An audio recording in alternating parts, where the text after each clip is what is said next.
এই কে যাচ্ছে রে, কে যাচ্ছে রে? রিজু দাদা, রিজু দাদা গেল স্কুলে। স্কুলে গেল রিজু দাদা।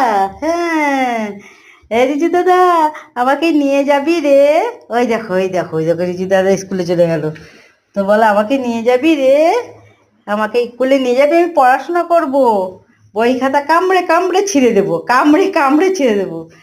আর কোলে নিলাম, তার কারণ হচ্ছে ওর একটা পিঁপড়ে, কাঠ পিঁপড়েতে কামড়েছে। পায়ের মধ্যে কামড়েছে। ওই গাছে না, আম গাছে আমাদের আসে প্রচুর কাঠ পিঁপড়ে। হ্যাঁ, ওই চল কোলে কোলে হাঁটু হাঁটু করাই। হ্যাঁ, 10-15 মিনিট কোলে কোলে কোলে কোলে কোলে কোলে করে হাঁটু হাঁটু করিয়েছি। আচ্ছা, একটুখানি হাঁটু হাঁটু করিয়ে তারপরে তো বাড়িতে ঢুকাতে হয়। ওকে নিয়ে একটুখানি হাঁটু করলাম, দেখালাম বাইরে দিয়ে। রাস্তায় না বেরোলে তো ওর একেবারে খাবে না। রাস্তায় বের করতেই হবে। যেই বলবো নাত্তায় যাবি, নাত্তায় অমনি দৌড়ে, হ্যাঁ হ্যাঁ, দৌড়ে উঠবে।